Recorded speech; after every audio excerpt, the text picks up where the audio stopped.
Con la riapertura nei dilettanti del mercato calcistico invernale di dicembre, l'Akragas ha provveduto a chiudere alcune trattative, sia in entrata che in uscita. La scorsa settimana è arrivato Giovanni Taormina, che ha debuttato brillantemente con il Geraci, mentre lo scorso martedì è stata la volta di Filippo Caternicchia, classe 99, un giovane centrocampista dai piedi buoni proveniente da Licata.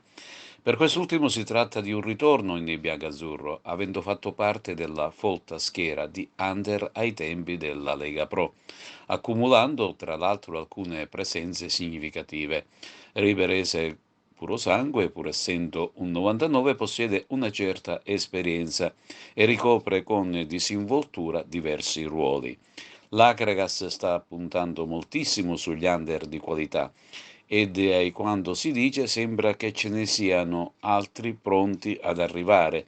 Nel contempo la società ha provveduto a smaltire i ranghi per cui i giovani calciatori Facundo Graziano, Emerson Pilonetto e Cristian Pitrotto non fanno più parte della rosa biancazzurra.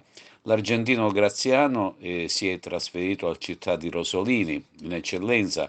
Il brasiliano Emerson Pilonetto si è accasato all'Ellera Calcio nell'eccellenza Umbra, mentre solo Cristian Pitrotto è alla ricerca di una sistemazione. Intanto l'Akragas tutta l'attenzione l'ha rivolta al prossimo match che lo vedrà impegnato all'Esseneto contro il capolista Dattilo, che domenica scorsa ha conosciuto l'onta della prima sconfitta con il Canicattì. Il tecnico Totovullo sta sottoponendo la propria rosa a un lavoro molto impegnativo per recuperare nella forma e nella tenuta quegli atleti provenienti da vari infortuni. Contro l'Akragas non giocherà Seccan, appiedato dal giudice sportivo. Infine, il prossimo turno si giocheranno in anticipo sabato i seguenti incontri: Cus Palermo Monreale, Geraci Don Carlo Misilmeri e Parmon Val Mazzara.